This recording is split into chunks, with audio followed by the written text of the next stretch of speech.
Salam saudaraku sekalian, senang bertemu kembali di channel Jalin Kasih ini bersama saya Carlonta Nainggolan. Nah, episode yang lalu kita sudah belajar Wahyu 13, binatang pertama dan binatang yang kedua. Nah, setelah itu selesai, saya berpikir apakah saya akan menyajikan kegenapan kerjasama binatang pertama dan kedua, atau saya harus menyampaikan pekabaran 3 malaikat, Wahyu 14. Nah, saya berdoa dan untuk itu akhirnya saya merasa dan saya dibimbing untuk menyampaikan pekabaran dalam Wahyu 14. Jadi kali ini kita akan belajar mengenai Wahyu 14 ayat 6 sampai 12 tentang pekabaran 3 malaikat atau pemberitahuan 3 malaikat. Seperti biasa, sebelum kita lanjutkan, kita berdoa dulu.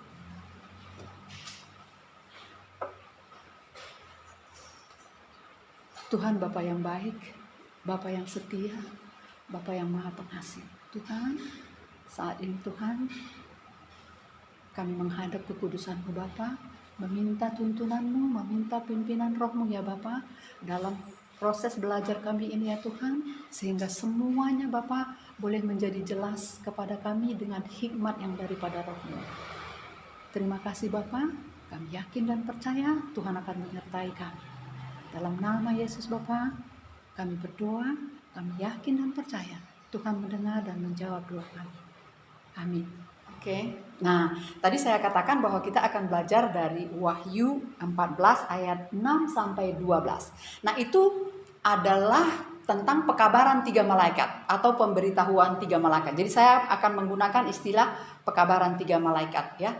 Nah, 3 malaikat yang diutus Tuhan kepada Yohanes itu menyampaikan 3 pekabaran. Jadi masing-masing ada bawa 1 pekabaran. Pekabaran malaikat yang pertama itu tertulis dalam Wahyu 14 ayat 6 sampai 7. Intinya adalah bertobatlah.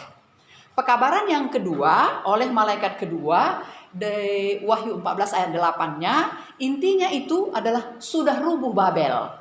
Siapa Babel itu? Nanti kita akan belajar.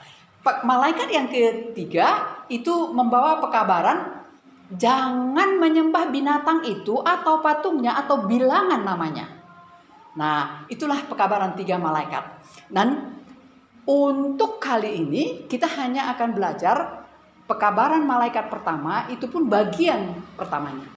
Nah, sebagaimana biasa, lambang-lambang yang kita pakai dalam nubuatan ada disajikan. Dan yang baru di sini adalah tentang gereja. Kita tahu gereja itu adalah lambang perempuan. Hanya di sini kita belajar 2 gereja, 1 gereja umat Tuhan yang benar, 1 gereja murtad yang disebut juga dalam Wahyu 17 sebagai wanita pelacur. Ya. Nah, ayat inti kita sebagaimana saya sebut tadi tertulis di dalam Wahyu 14 ayat 6 sampai 7. Natsnya begini. Dan aku melihat seorang malaikat lain terbang di tengah-tengah langit, dan padanya ada Injil yang kekal untuk diberitakannya kepada mereka yang diam di atas bumi dan kepada semua bangsa dan suku dan bahasa dan kaum. Kepada siapa tadi? Kepada mereka yang diam di bumi. Semua yang diam di bumi. Ayat 7. Dan ia berseru, malaikat itu berseru dengan suara nyaring, takutlah akan Tuhan dan muliakanlah Dia karena telah tiba saat penghakimannya. Dan sembahlah Dia yang telah menjadikan langit dan bumi dan laut dan semua mata air. Nah, sebelum kita melanjutkan pelajaran kita tentang pekabaran malaikat pertama, saya berpikir dan memang seharusnya begitu. Kita lihat dulu latar belakang apa yang mendasari pekabaran malaikat pertama ini. Kita lihat dari kegenapan nubuatan yang sudah kita lalui. Nah, kita sudah belajar masa kegelapan dan sudah berakhir. Nah, jadi setelah masa kegelapan itu berakhir dan Perancis yang menyadari kemurtadannya, ya, kita boleh lagi nanti tonton episode 19. Setelah masa kegelapan itu berakhir, Alkitab boleh dimiliki oleh semua orang. Dan mulai saat itu banyak orang menyelidiki Alkitab. Dari para penyelidik Alkitab ini, mereka itu berasal dari berbagai gereja. Ada yang berasal dari Metodis, Presbyterian, Calvinis, gereja Baptis, dan banyak lagi. Ini orang-orangnya ada yang terdiri dari para pendeta, tapi ada juga kaum awam. Jadi tidak terbatas hanya kepada orang-orang yang ahli teologi. Nah, dengan pembaharuan itu atau dengan dimulainya penyelidikan Alkitab ini, terjadilah kebangunan rohani yang lebih besar daripada zaman Reformasi. Mereka mempelajari kedatangan Tuhan. Jadi pergerakan mereka ini disebut dengan pergerakan Advent. Advent artinya adalah yang menanti kedatangan Tuhan yang kedua kali.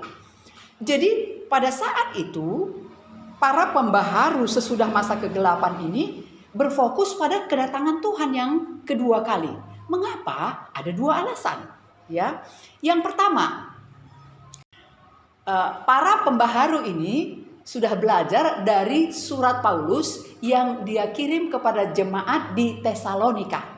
Nah, ini sebenarnya sudah kita pelajari dalam episode kedatangan manusia durhaka. Saya boleh baca ayat 3b-nya saja. Sebab sebelum hari itu yang mana? Hari kedatangan Kristus.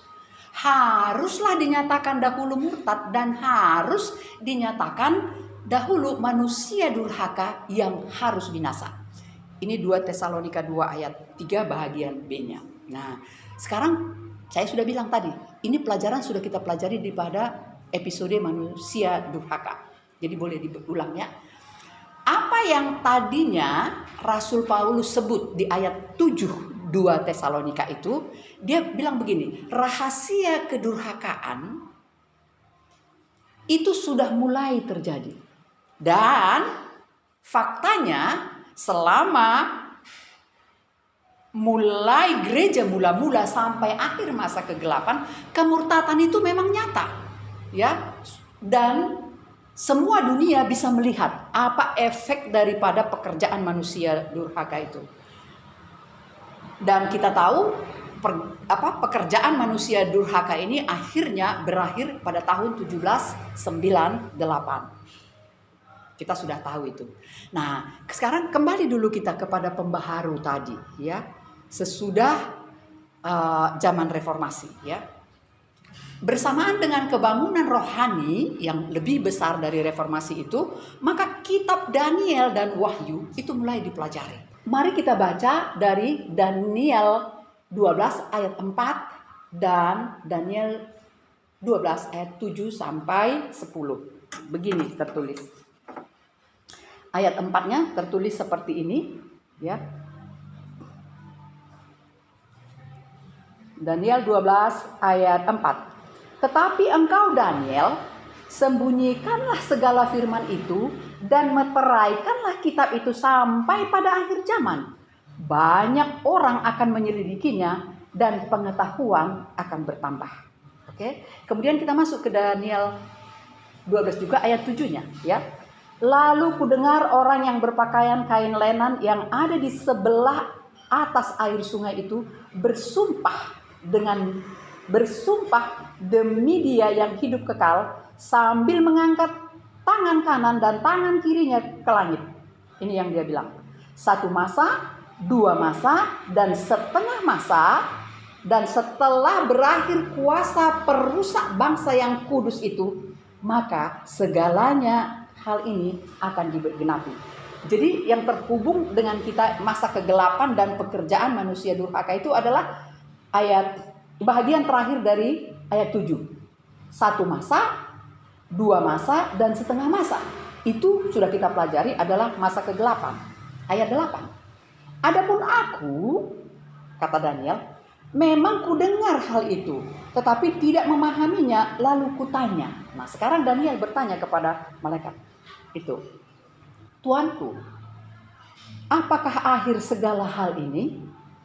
Lalu dijawab di ayat 10, ya. Banyak orang akan disucikan dan dimurnikan dan diuji, tetapi orang-orang fasik akan berlaku fasik. Tidak seorang pun dari orang fasik itu akan memahaminya, tetapi orang bijaksana akan memahaminya. Nah, jadi inilah orang-orang bijaksana yang menyelidiki Alkitab sesudah akhir masa kegelapan, ya. Nah, dari kitab Daniel mereka belajar tentang Daniel 8 ayat 14. Tertulis seperti ini. Maka ia menjawab, sampai lewat 2300 petang dan pagi, lalu tempat kudus itu akan dipulihkan dalam keadaan yang wajar. Nah, sebenarnya kalimat inilah yang mendorong mereka berfokus pada kedatangan Kristus yang kedua kali. Nah, alasan yang kedua, tadi yang pertama alasannya adalah surat Paulus ke jemaat di Tesalonika, bukan? Nah, alasan yang kedua, ketika para pembaharu atau para pekerja kebangunan rohani ini menyelidiki dan mempelajari Daniel 8 ayat 14 itu, pada waktu itu di kalangan teologi ada satu pandangan umum bahwa tempat kudus yang akan dipulihkan itu adalah dunia ini. Nah, dari antara pembaharu kerohanian ini ada satu orang yang dianggap pionir yang namanya William Miller. Dan William Miller menerima pandangan ini bahwa yang akan dipulihkan itu adalah dunia ini. Nah, jadi ketika mempelajari Daniel 8 ayat 14 tadi, William Miller menerima pandangan umum itu, ya. Oleh karena itu,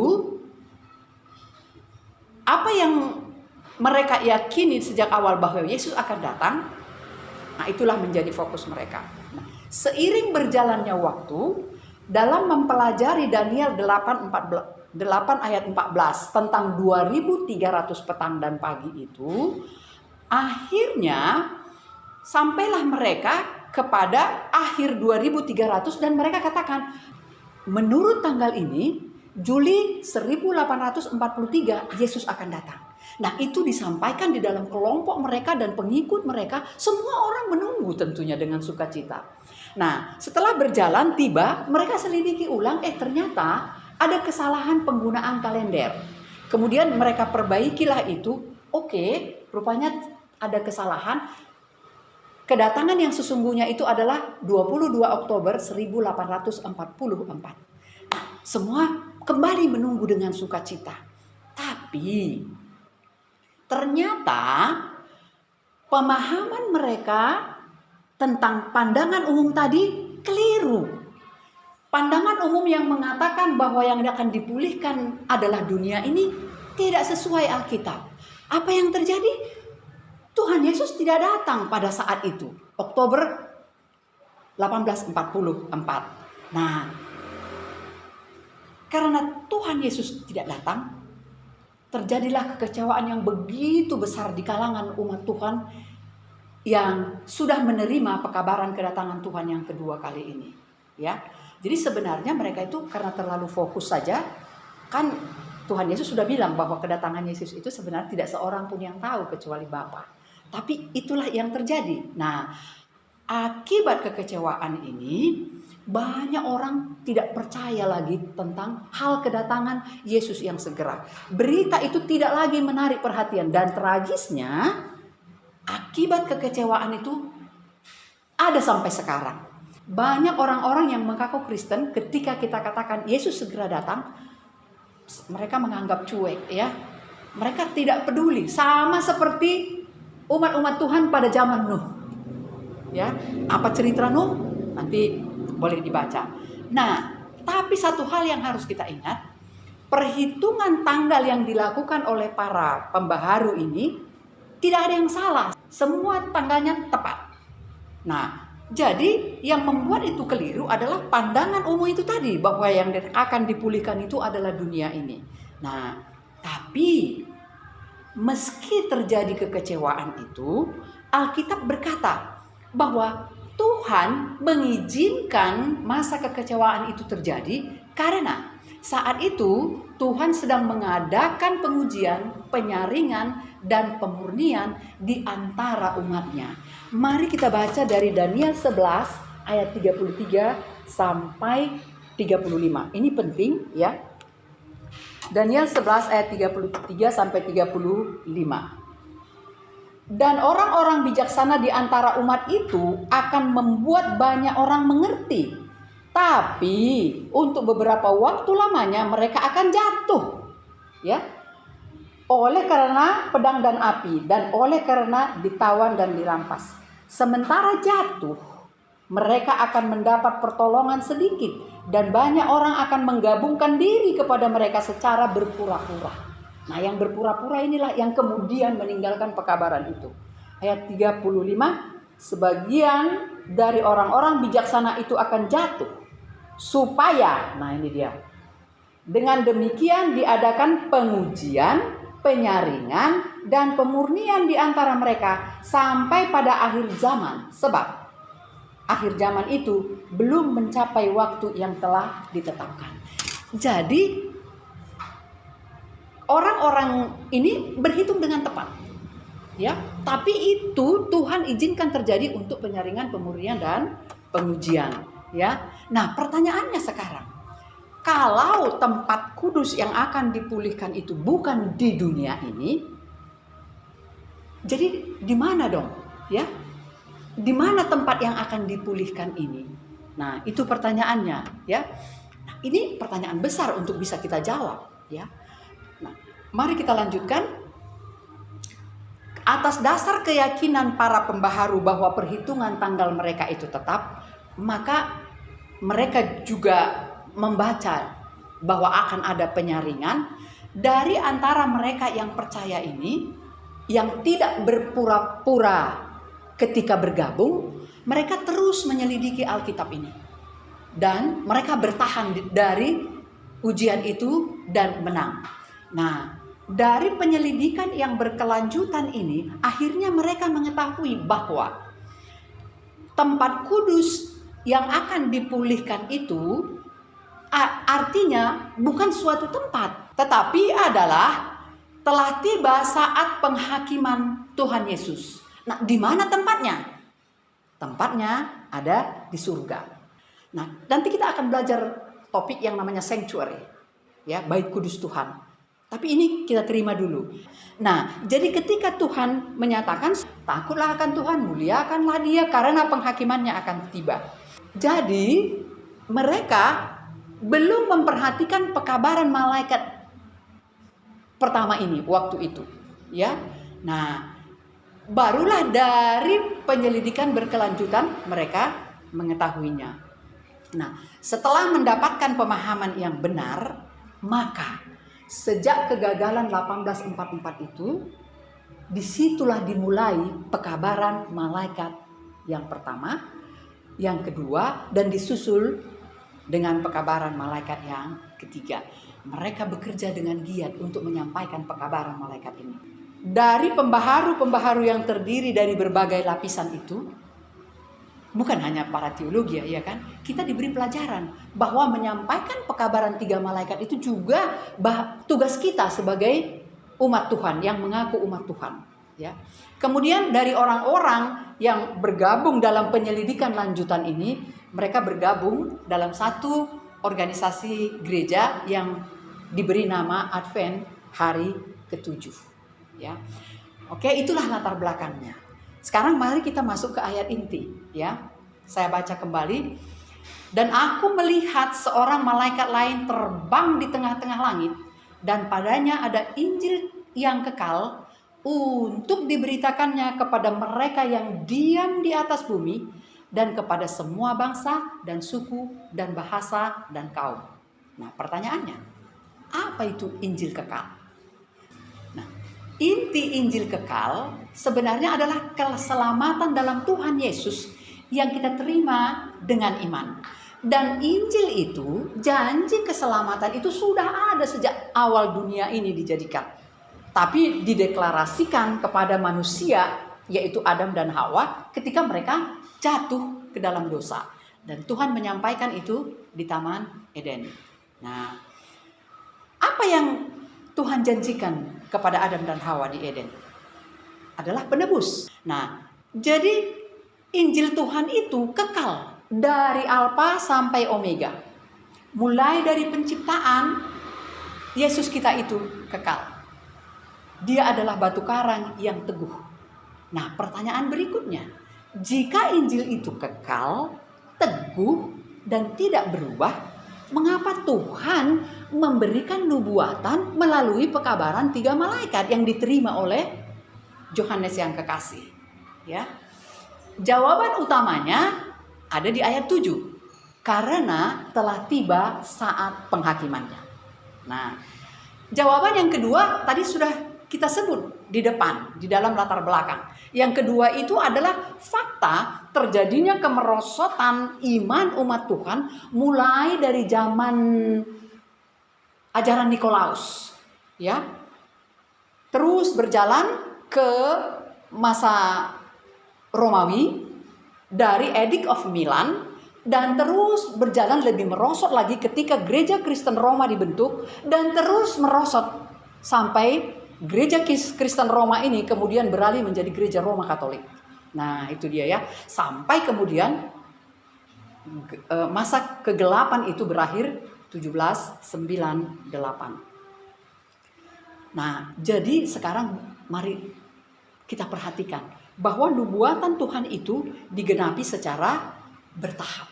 Pekabaran malaikat itu baru dimulai pada tahun 1844, meskipun kitab Wahyu itu ditulis oleh Yohanes pada abad pertama sebelum dia mati ketika dia ada diasingkan di pulau Patmos. Nah, jadi sebenarnya pekabaran malaikat pertama ini tujuan utamanya adalah Tuhan memanggil semua orang. Jadi di sini sejak 1844 Tuhan membangunkan umatnya untuk menyampaikan pekabaran ini. Ya. Injil itu dia sampaikan kepada semua orang, segala bangsa, segala kaum yang ada di bumi. Sehingga siapapun yang menerima panggilan pekabaran malaikat ini untuk menerima Injil akan memperoleh hidup kekal.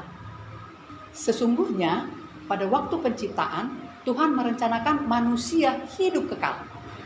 Tidak ada Tuhan merencanakan kematian baik secara fisik maupun kematian rohani. Nah, sayangnya karena ketidaktaatan Hawa, ia jatuh ke dalam dosa. Dan dosa itu telah menjalar ke semua orang. Dan semua orang menerima upah dosa itu.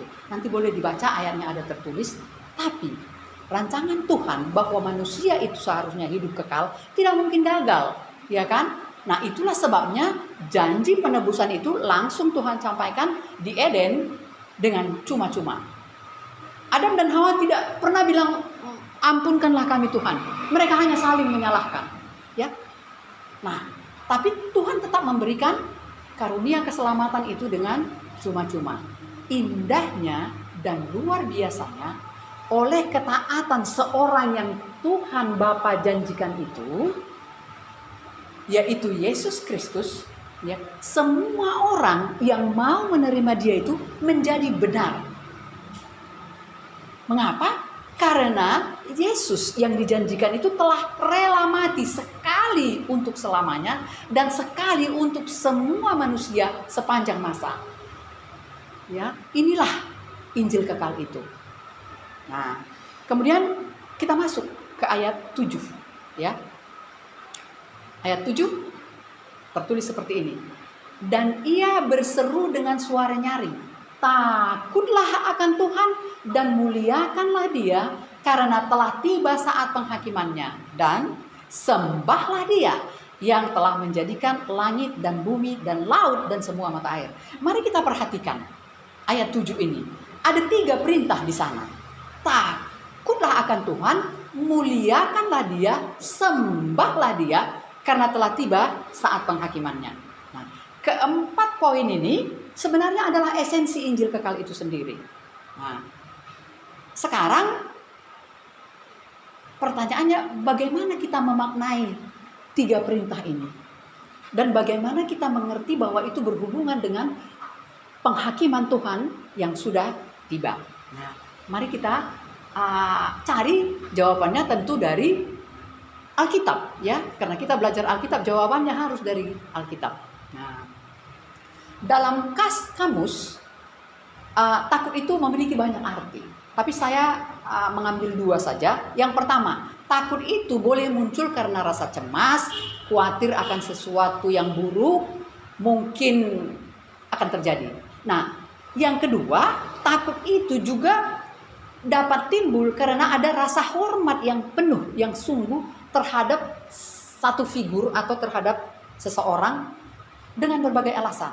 Nah, jadi kalau kita perhatikan, kita akan mengambil pengertian yang kedua dalam hubungannya dengan takut akan Tuhan. Nah, bagaimana kita membangun rasa takut akan Tuhan? Nah, ternyata kita nggak bisa membangun itu sendiri tanpa Tuhan itu. Nah, mari kita buka wawasan dengan mengambil ayat Alkitab seperti saya katakan tadi. Kita ambil dari Pengkhotbah 12 ayat 13 sampai 14. Akhir dari segala yang didengar ialah takutlah akan Tuhan dan berpeganglah kepada perintah-perintahnya, karena ini adalah kewajiban setiap orang. Wow. Coba kita perhatikan, ya. Takut akan Tuhan itu artinya adalah berpegang kepada perintah-perintahnya. Mengapa harus berpegang kepada perintah-perintah Tuhan? Karena kalau kita berpegang kepada perintah Tuhan, itu adalah bukti kasih kita kepada Tuhan Bapa dan Tuhan Yesus. Boleh nanti dibaca Yohanes 14 ayat 15. Jika kamu mengasihi aku, turutilah perintah-perintahku. Nah, karena ayatnya agak panjang, tolong dibaca ya, saudaraku sekalian, Bapak Ibu, supaya kita sama-sama bertumbuh di dalam proses belajar ini. Kita ambil Yeremia 32 ayat 40 bagian B. Aku, kata Tuhan, akan menaruh takut kepadaku, kata Tuhan, ke dalam hati mereka. Ke dalam hati siapa? Yang mencari Tuhan. Supaya mereka jangan menjauh daripadaku. Ya. Kemudian Amsal 9 ayat 10. Permulaan hikmat adalah takut akan Tuhan, dan mengenal Yang Maha Kudus adalah pengertian. Coba kita renungkan kedua ayat ini ya. Begitu indah sekali ya. Ternyata rasa takut yang kita miliki kepada Tuhan itu Tuhan sendiri yang memberikannya kepada kita. Kita tidak bisa mendapatkan itu sendiri tanpa pertolongan Tuhan. Dan kalau kita takut akan Tuhan, kita akan memperoleh hikmat. Dan hikmat itu akan mengajar kita sehingga kita mengenal Yang Maha Kudus dan mengerti semua firman-firman-Nya. Luar biasa sekali ya. Kemudian kita lanjutkan ke Mazmur 2 ayat 11. Beribadahlah kepada Yahweh dengan rasa takut dan bersukacitalah dalam kegentaran. Wah, coba kita tanya pada diri kita sendiri. Ketika kita datang beribadah ke rumah Tuhan, ke gereja, tidak ada orang di gereja itu tidak punya rasa takut kepada Tuhan. Makanya orang di gereja duduk, diam, tenang, tidak ada yang lompat-lompat atau nyanyi yang aneh-aneh di sana. Nah, itu bisa kita pahami ya, dengan apa yang kita lakukan di dalam hidup kita beribadah. Ayat ini bisa kita pahami. Tapi mari kita lihat Nehemia 1 ayat 11. Nehemia berdoa seperti ini. Ya Tuhan, berilah telinga kepada doa hamba-Mu ini dan kepada doa hamba-hamba-Mu yang rela takut akan nama-Mu.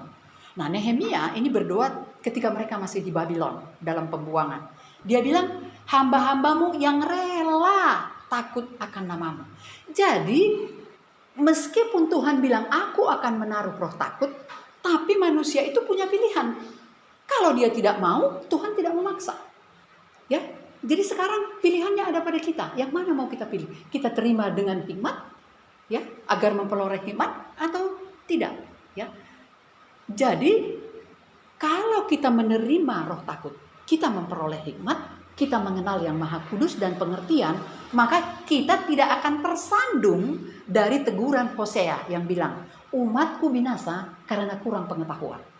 Jadi kalau kita sudah terima itu, kita tidak akan tersandung di situ, ya. Nah, ini yang terakhir tentang takut akan Tuhan.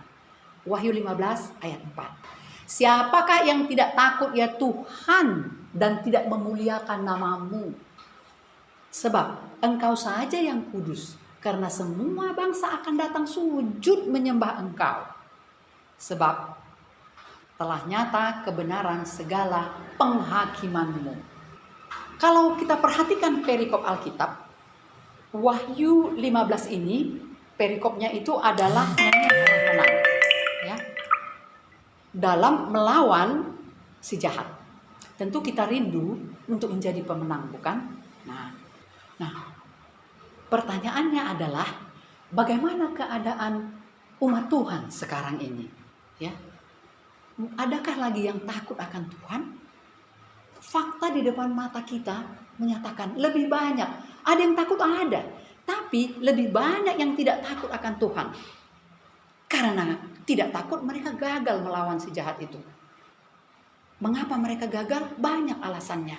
Ada yang karena pengaruh gadget, pengaruh hiburan, pengaruh memilih makanan yang segalanya tersedia di luar sana, spiritisme modern, bahkan percabulan. Itu tanda orang tidak lagi sekarang takut akan Tuhan. Sayang sekali, karena Tuhan menyampaikan pekabaran malaikat itu adalah untuk keselamatan kita. Mari kita lihat, boleh kita lihat. Manusia benar-benar tidak takut akan Tuhan. Begitu banyak manusia yang sekarang mendukung aborsi, mendukung LGBTQ+. Apakah itu gambaran takut akan Tuhan? Tentu tidak. Tapi saya yakin saudaraku sekalian, anak-anak ibu, bukan bagian dari orang ini. Mari kita berjuang. Karena Tuhan sudah menjanjikan yang Dia akan beri kekuatan bagi kita. Kita masuk ke ayat Wahyu 14 ayat 7b-nya. Apa itu? Dan muliakanlah Dia. Give glory to Him. Nah, pertanyaannya, bagaimana saya memuliakan Tuhan? Give glory to Him. Apa yang bisa saya beri? Bukankah hanya Tuhan yang mulia? Saya tidak memiliki secuil pun kemuliaan untuk diberikan. Nah, kalau begitu pertanyaannya gimana? Mari kita baca Mazmur 29 ayat 2. Tuhan berfirman begini dalam tulisan Daud. Berilah kepada Tuhan kemuliaan namanya. Sujudlah kepada Tuhan dengan berhiaskan kekudusan. Jadi yang kita berikan kepada Tuhan itu adalah kemuliaan Dia sendiri di dalam namanya. Ya. Tidak ada yang kita punya. Bagaimana cara memuliakan namanya? Mari kita pelajari nasihat Tuhan Yesus dan para rasul. Kita mulai baca dari Matius 5 ayat 16. Demikianlah hendaknya terangmu bercahaya di depan mata semua orang, supaya mereka melihat perbuatanmu yang baik dan memuliakan Bapamu yang di sorga. Apa arti terangmu? Ya, adakah kita memiliki terang? Tentu tidak. Karena dunia di mana kita tinggal ini adalah kegelapan. Jadi ketika Yesus berkata, terangmu bercahaya, pastilah terang yang kita miliki itu pun berasal dari Yesus sendiri. Sama seperti rasa takut akan Tuhan itu berasal dari Yesus juga. Apa itu terang Kristus? Terang Kristus itu adalah kasih. Nah, Tuhan Yesus adalah terang yang kita pelajari dari Dia langsung selama kehidupannya di dunia ini. Tuhan Yesus berbuat baik kepada semua orang. Meskipun Tuhan Yesus tanpa dosa, tapi Dia bergaul dengan para pendosa. Bergaul dengan orang yang sakit juga orang yang sehat. Yang buta juga yang celik. Nah, semua tidak ada perbedaan di hadapan Tuhan Yesus. Dan dengan cara itulah Tuhan Yesus memuliakan Bapanya yang di sorga. Kita pun Tuhan Yesus minta untuk memancarkan terang Kristus di dalam kehidupan kita. Bagaimana kita bisa melakukan itu? Hanya perlu penyerahan total dan pengendalian diri. Kita baca 2 Petrus 2 ayat 12. Milikilah cara hidup yang baik di tengah-tengah bangsa yang bukan Yahudi, supaya apabila mereka memfitnah kamu sebagai orang durjana, mereka dapat melihat perbuatanmu yang baik dan memuliakan Tuhan pada hari Tuhan melawat mereka. Jadi perbuatan baik ternyata itu dapat memuliakan Tuhan. Kita baca 1 Korintus 6 ayat 20. Sebab kamu telah dibeli dan harganya telah dibayar lunas. Karena itu, muliakanlah Tuhan dengan tubuhmu. Karena tubuhmu adalah bait Roh Kudus Tuhan. Di ayat 19-nya. Nah, ketika kita berbicara muliakanlah Tuhan dengan tubuhmu, ini menjadi pergumulan besar buat kita ya. Khusus untuk saya sendiri. Mungkin kita sering tidak sadar, tidak memaknai dengan benar apa arti tubuh kita ini sebagai bait Roh Kudus. Dan juga kita tidak memaknai kata yang disebut dengan berhiaskan kekudusan sebagaimana yang ditulis tadi di Mazmur 29 itu. Sadarkah saya? Sadarkah kita semua kalau tubuh saya ini telah ditebus dari kutuk dosa dan harganya dibayar lunas dengan darah Kristus.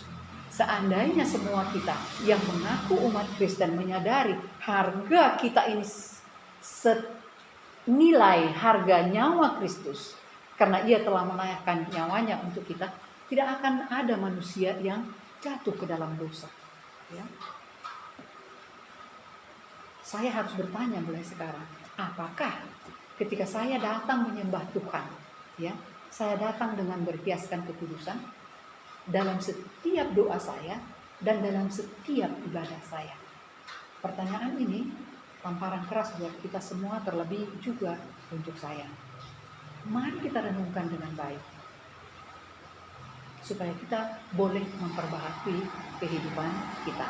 Jadi, pekabaran 3 malaikat, khususnya pekabaran malaikat pertama ini, sebenarnya adalah kesempatan yang luar biasa yang Tuhan berikan kepada kita, karena Ia memanggil kita, semua isi dunia. Jangan sampai ada satu orang pun yang binasa. Sekarang giliran kita untuk menentukan apakah saya menerima panggilan itu sehingga saya boleh datang di dalam setiap doa dan ibadah saya dengan hati yang suci. Ya.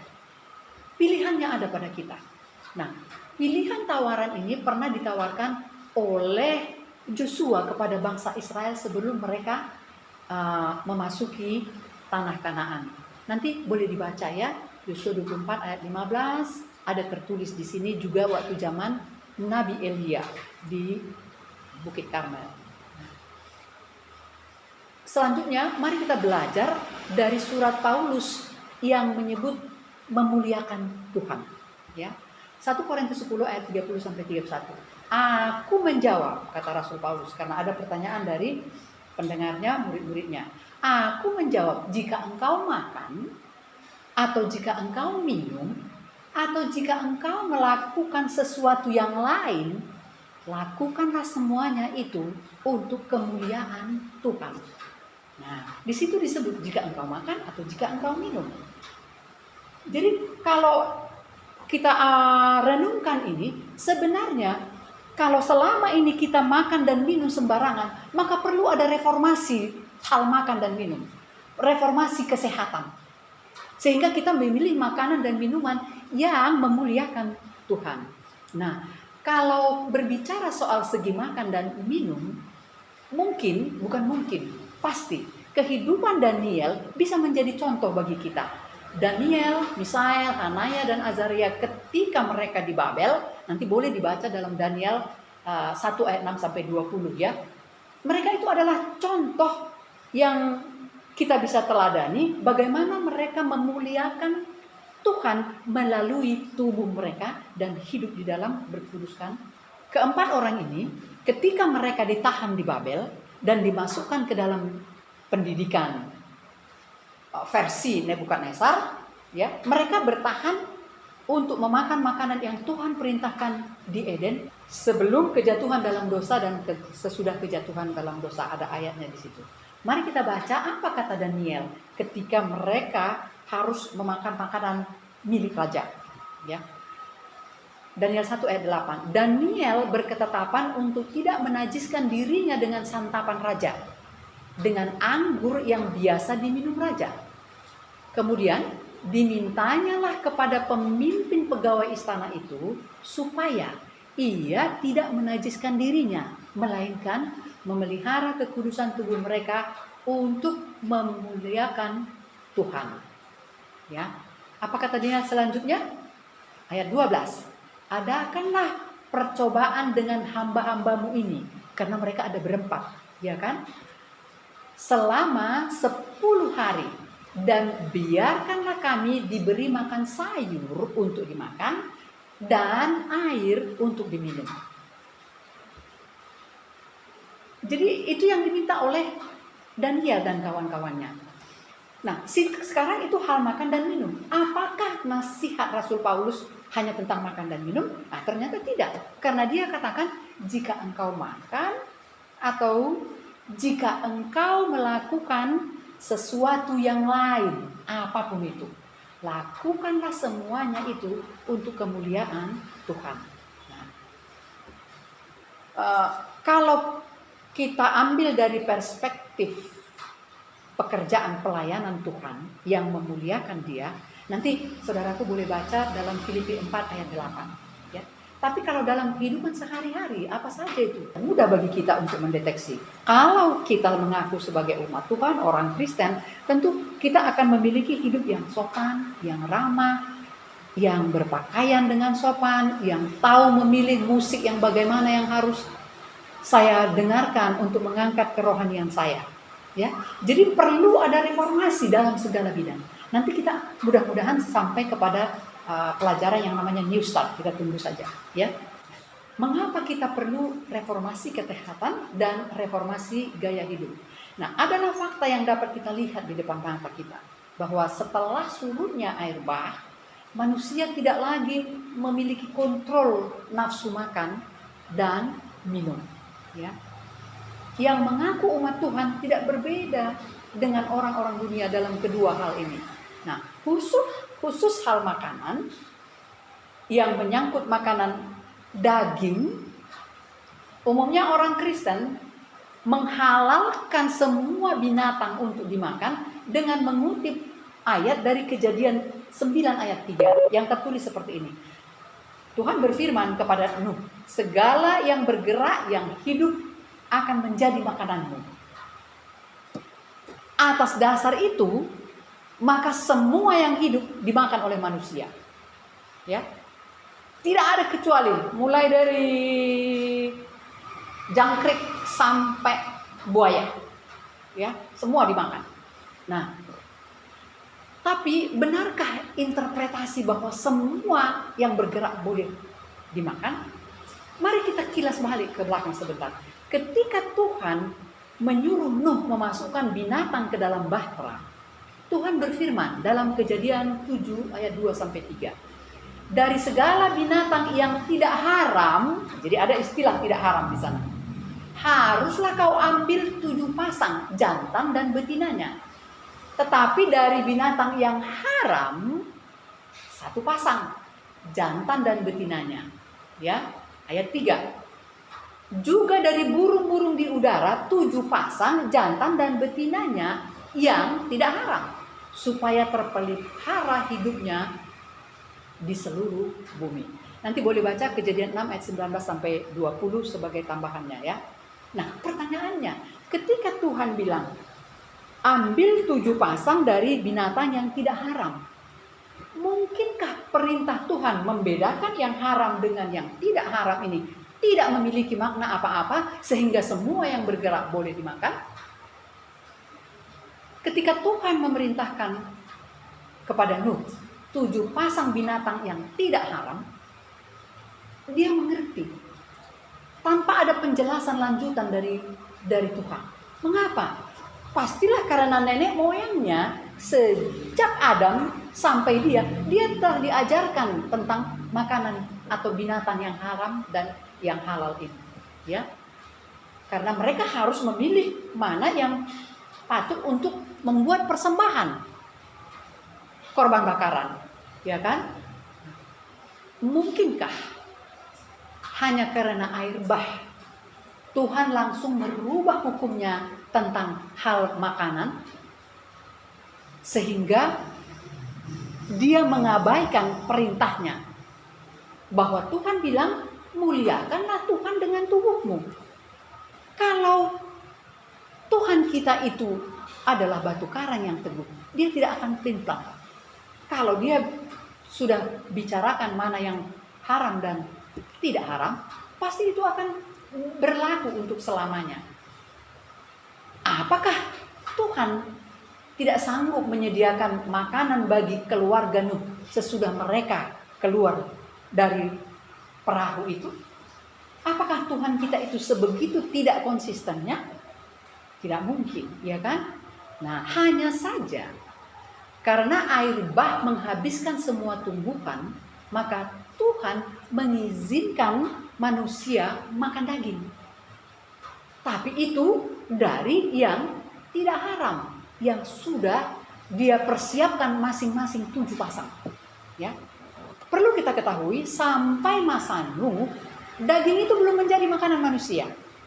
Belum. Tapi karena tanaman yang menghasilkan biji-bijian dan sayuran itu punah karena air bah, maka Tuhan memerintahkan itu yang bergerak dan yang tidak haram. Nah, Nuh tidak pernah khawatir akan persediaan makanannya. Itu sebabnya ketika dia turun dari perahu Nuh itu, yang pertama dia lakukan adalah membuat korban bakaran sebagai ucapan syukur kepada Tuhan karena mereka selamat. Hanya tinggal mereka berdelapan. Ya, selamat dari air bah itu.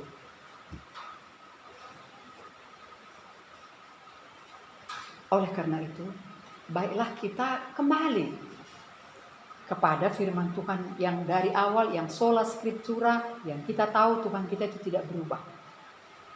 Apa yang dia firmankan sejak semula, itulah dia, karena dia adalah kasih. Kita sampai kepada kesimpulan.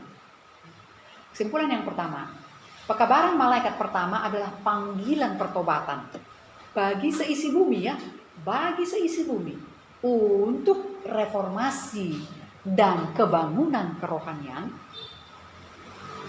Ya.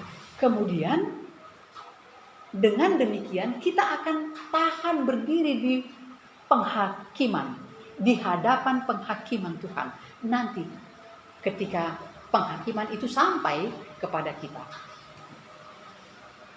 Yang kedua, kesimpulan yang kedua, takut akan Tuhan adalah refleksi rasa hormat sekaligus pengakuan bahwa Tuhan Yesus itu adalah pencipta kita.